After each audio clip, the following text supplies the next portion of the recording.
Here we go. Reliant Robin.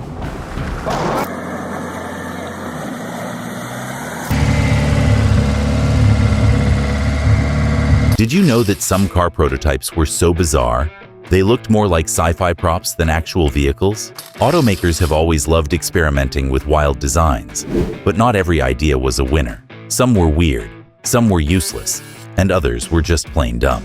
In this video, we're diving into 25 dumbest old car prototypes that didn't make any sense. The 1973 Reliant Robin is one of the most infamous cars in British history, and for good reason. With just 3 wheels and a body made of fiberglass, it was designed to be lightweight and cheap to run. I suppose as a shepherd. But that missing 4th wheel turned it into a rolling punchline. The single front wheel handled all the steering and most of the weight, which meant the car had a terrible habit of tipping over during sharp turns or even sudden lane changes. It became a favorite for comedy shows, not because it was innovative, but because it was hilariously unstable. Drivers had to take corners like they were riding a bicycle or risk ending up on their side. While it sold well for a time, catastrophic as well. The Reliant Robin eventually became a symbol of what happens when cutting costs goes a little too far in automotive design. The 1961 Amphicar was a bold attempt to combine a car and a boat, but ended up being confusing more than anything else. Designed in Germany, this strange vehicle could drive on land and float on water, which sounds impressive until you actually try it. On the road, it was slow, noisy, and handled like a bathtub on wheels. In the water, it was even worse, moving at a crawling speed and struggling with waves or wind. It had a small rear-mounted engine that powered both the wheels and twin propellers, but it wasn't good at either job.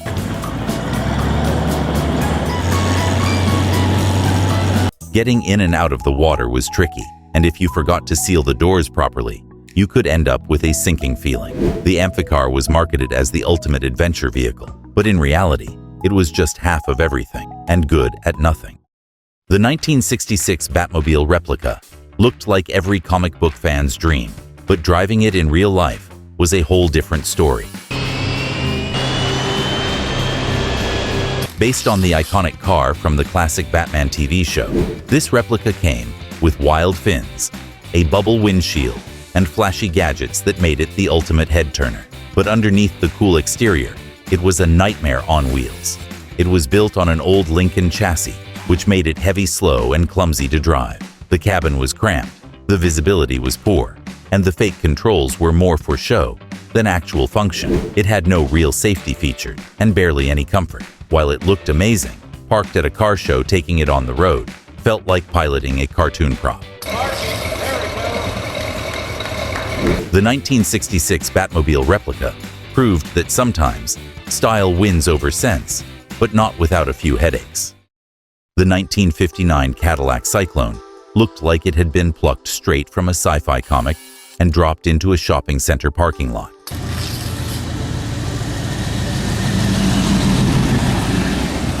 Built as a futuristic concept, it came with a pointed missile-like nose, massive tail fins, and bubble-top canopy that screamed Jetsons more than Daily Driver. Cadillac wanted to show off what the car of tomorrow might look like, and they certainly succeeded in turning heads. But practicality was nowhere in sight. The nose was so long it made parking nearly impossible, and visibility was a constant issue thanks to the canopy. It even featured a radar-based crash avoidance system, which was groundbreaking but barely functional.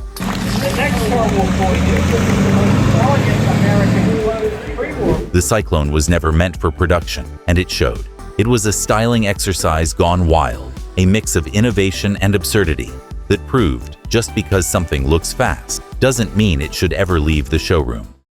The 1992 BMW Z13 was BMW's oddball attempt to redesign urban transportation and possibly reinvent the taxi, but nobody was asking for. This futuristic bubble on wheels featured a central driving position with 2 passenger seats in the back, similar to a McLaren F1, but with none of the speed or cool factor. Powered by a 3-cylinder engine borrowed from a motorcycle, the Z13 was meant to be efficient and practical, but instead came off as underpowered and awkward. The design looked like a cartoon egg, and its tiny footprint made it feel more like a toy than a real car. BMW imagined it as the next-gen city taxi, but drivers and passengers were both confused. The Z13 never made it past the concept stage, and today it remains a strange footnote in BMW's otherwise sleek and performance-driven legacy. The 2002 Fiat Multipla might just be the weirdest-looking minivan ever made.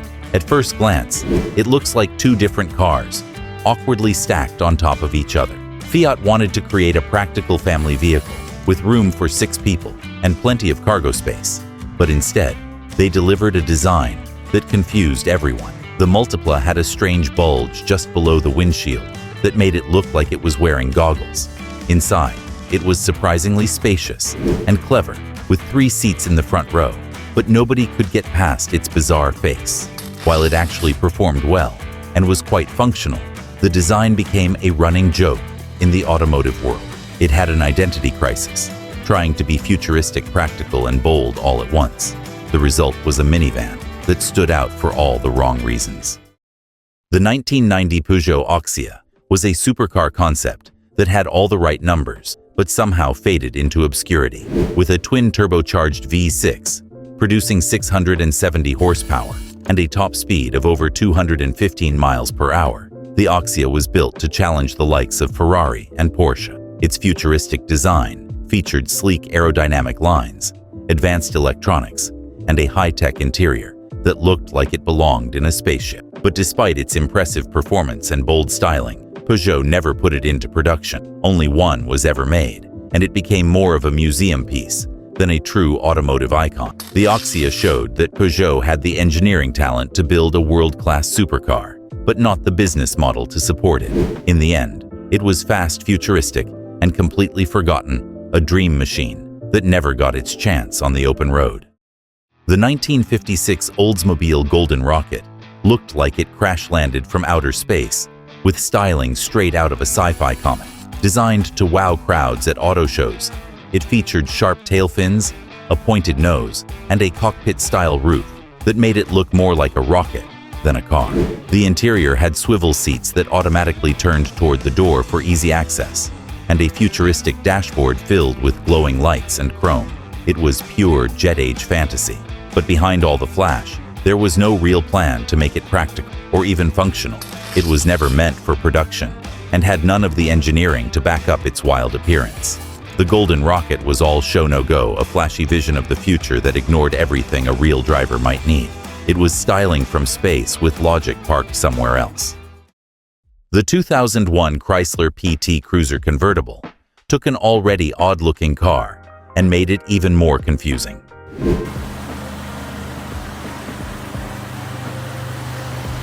The original PT Cruiser was known for its retro styling that some loved and others hated, but when Chrysler chopped off the roof, things got worse. The convertible version looked top-heavy, awkward, and completely out of proportion. It had a massive roll bar behind the seats that ruined the sleekness most convertibles aim for, and the rear visibility was almost non-existent. Performance was mediocre with a sluggish engine and clunky handling that made every drive feel like a chore. Chrysler tried to market it as a fun open-top cruiser, but it just didn't work. The design was neither sporty nor stylish, and the practicality was gone. What?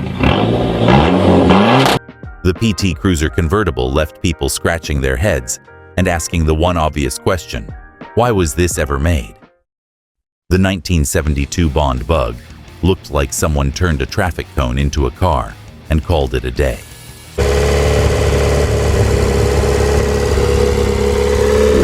This tiny 3-wheeled vehicle came in one color, bright orange, and had a wedge shape that made it look like a doorstop on wheels. Designed to appeal to young drivers who wanted something cheap and different, the Bond Bug was certainly unique, but not exactly practical. It had a roof that flipped forward for entry, no real trunk space, and just enough room for 2 people to sit shoulder to shoulder. The 3-wheel layout made it unstable in corners, and its tiny engine struggled to keep up with traffic. While it had a certain charm, it was more of a novelty than a serious car.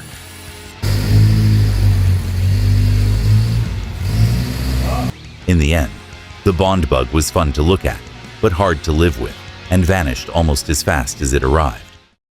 The 1979 Mercedes-Benz Auto 2000 was meant to show off the future of automotive innovation, but somehow ended up looking like something your grandpa would drive to the grocery store. Built as a concept to explore fuel efficiency and new technology, it featured lightweight materials, advanced aerodynamics, and multiple experimental engines, including a diesel and even a gas turbine. But while the ideas were cutting edge, the design looked painfully boring. The long, boxy body, oversized bumpers, and dull silver paint made it look more like a stretched-out sedan than a glimpse into the future. It lacked the excitement or flair you'd expect from a car meant to lead the way forward. While Mercedes did test some new tech with it, none of it made headlines.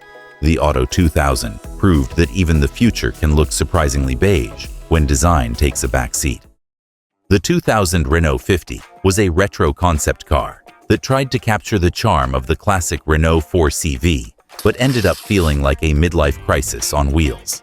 Designed to celebrate Renault's 50th anniversary, the 50 mixed nostalgic styling with modern tech, including an aluminum frame and a futuristic interior.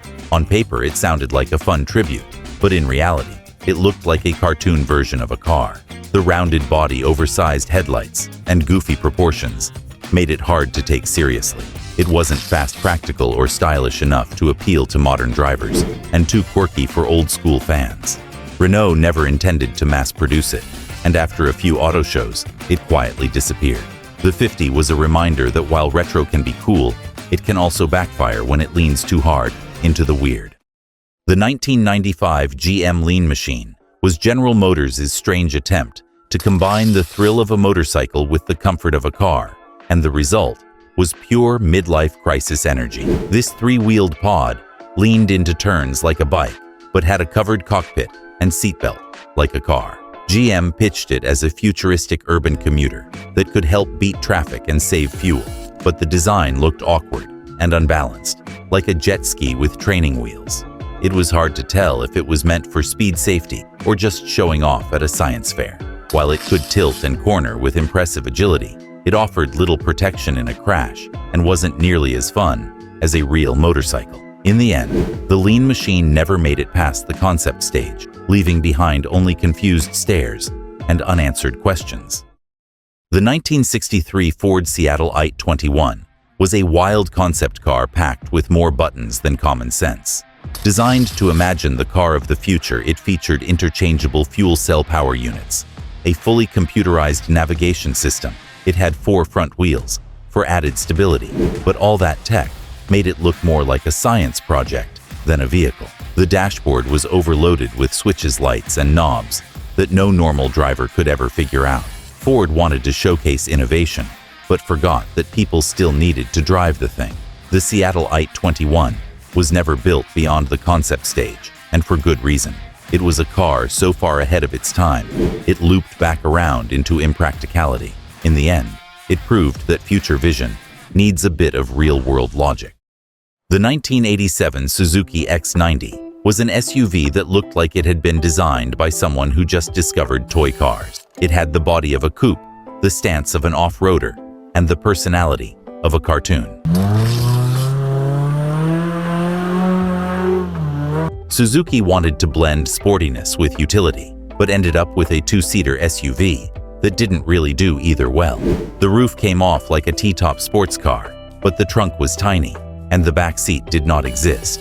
It had a small engine with modest power, and was too light to feel stable off-road, yet too tall to handle well on pavement. Drivers were left wondering what exactly this thing was supposed to be. The X90 was a marketing mystery that failed to find a real audience. It was quirky and fun to look at, but not much fun to actually drive or own. The 1991 Honda EPX was a concept car that looked like an aerodynamic eggshell and handled like a science experiment. Honda designed it as a lightweight, high-efficiency sports car using advanced materials and a sleek bubble-like body to push the limits of fuel economy and performance. It had a central driving position, like a race car, and was powered by a tiny engine meant to deliver big mileage rather than speed. The design was futuristic, but not exactly attractive with its narrow frame, odd proportions, and plastic-heavy interior. While it showed off Honda's engineering creativity, the EPX never really made sense as a real-world vehicle. It was too weird for daily use, too slow for a sports car, and too fragile to inspire confidence. In the end, it stayed a concept, a cracked idea that never hatched into anything drivers actually wanted. The 1981 Bricklin EV was supposed to be the future of electric vehicles, but ended up as a forgotten plastic experiment. Built by the same guy who gave us the gull-winged Bricklin SV, this EV concept was an attempt to go green before it was cool. The body was made almost entirely of plastic, which sounds futuristic until you realize it made the car feel like a toy. Under the hood, or lack thereof, was a basic electric motor that gave the car painfully slow acceleration and a top speed that barely beat a golf cart. Charging was slow, the range was tiny, and the build quality was questionable at best. Only a handful were ever made, and none made it to full production. In the end, the 1981 Bricklin EV showed promise, but failed to deliver anything beyond a quirky piece of automotive trivia. The 1955 Chrysler Flight Sweep was born from America's obsession with jet-age design, but it looked more like a half-finished spaceship than a real car. Chrysler wanted to show off what the future might look like, so they gave it dramatic fins, a massive bubble windshield, and sleek curves inspired by fighter jets. Sounds exciting, right? But under all that futuristic styling was nothing revolutionary. The car didn't actually fly or even drive particularly well, and most of its bold features were just for show. It was built on a regular chassis, with standard parts making it feel like a costume over an ordinary vehicle. The Flight Sweep was more of a rolling design sketch than a serious concept. It drew attention at auto shows, but Chrysler never had plans to build it. In the end, it was all jet dreams, with budget-level execution. The 1984 Pontiac Fiero was supposed to be GM's answer to affordable sports cars, but it quickly earned a fiery reputation for all the wrong reasons. With sleek styling and a mid-engine layout, the Fiero looked like a serious performance machine, but underneath it was powered by a sluggish four-cylinder engine borrowed from an economy car. Worse than the lackluster performance were the reliability issues, especially the early models that had a nasty habit of catching fire due to oil leaks and overheating problems. Pontiac had cut corners to save money, and it showed in the quality. The Fiero was a case of great ideas ruined by bad execution. Over time, Pontiac made improvements, but the damage to its reputation was already done.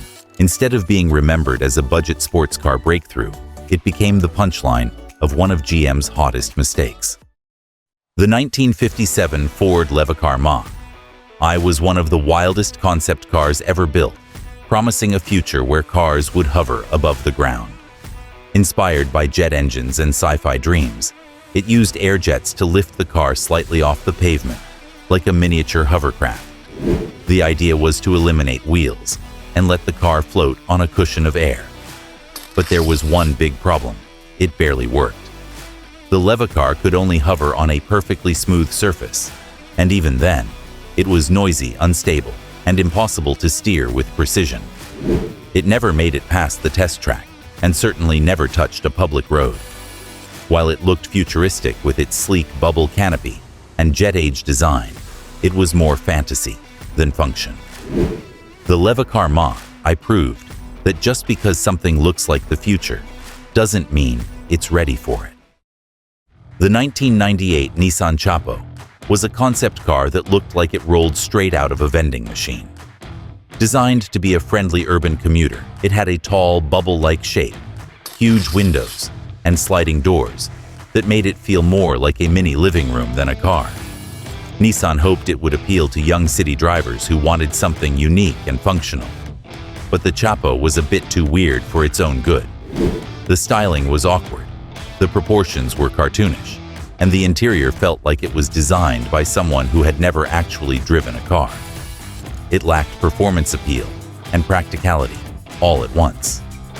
While the Chapo tried to be fun and fresh, it ended up as a head-scratching experiment. In the end, it was a bubble of an idea that popped before it could go anywhere. The 1974 Volkswagen SP2 is one of those cars that looks like it should be tearing up the highway. but instead crawls like a turtle in traffic.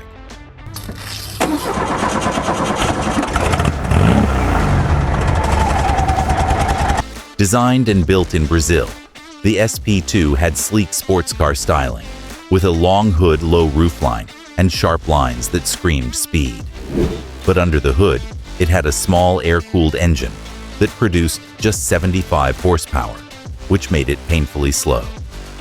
The SP2's performance was more economy car than sports car, and it struggled to live up to its own looks. While it handled decently and had a stylish interior, the lack of power made it a major letdown. Car enthusiasts were excited until they got behind the wheel.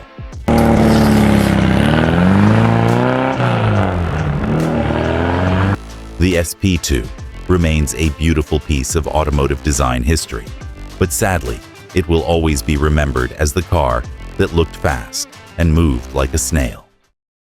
The 1993 Isuzu Vehicross looked like something built for a sci-fi movie, with its bulging fenders, aggressive stance, and weird mix of curves and sharp edges.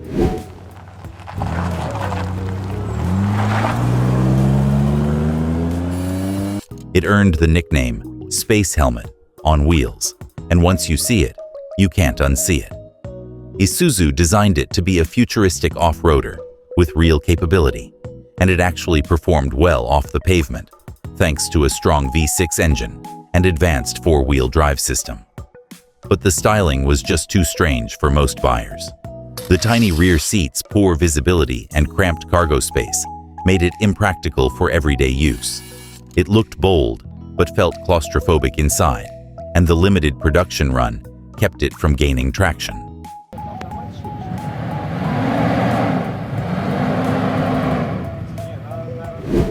While it has a small cult following today, the Vehicross was simply too far ahead of its time and too weird to make a lasting mark in the mainstream market.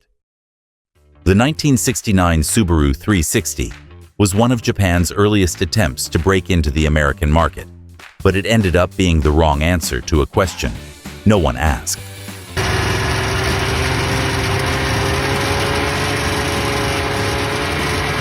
Tiny, slow, and built like a soda can, the Subaru 360 had a two-stroke engine that made just 25 horsepower and struggled to hit highway speeds.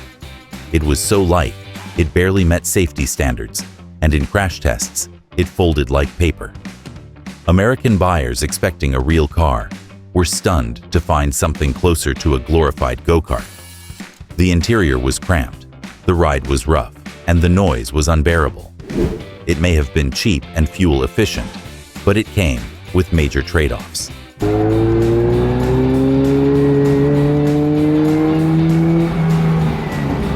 The 360 showed that not all compact cars are created equal and earned a reputation as one of the worst imports ever sold in the United States. The 1980 Aston Martin Bulldog was built to prove that Aston Martin could create a futuristic supercar, but it ended up staying locked in the kennel.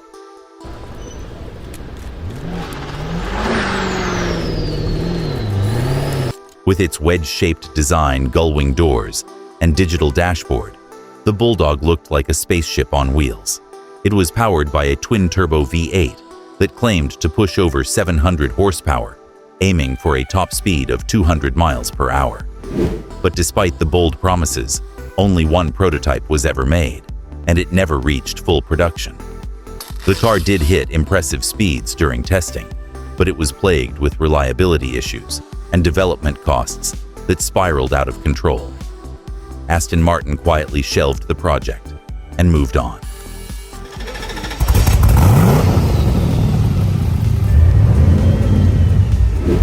The Bulldog became a symbol of what could have been a groundbreaking supercar that never got its moment. It had the bite on paper, but never left the comfort of its concept kennel.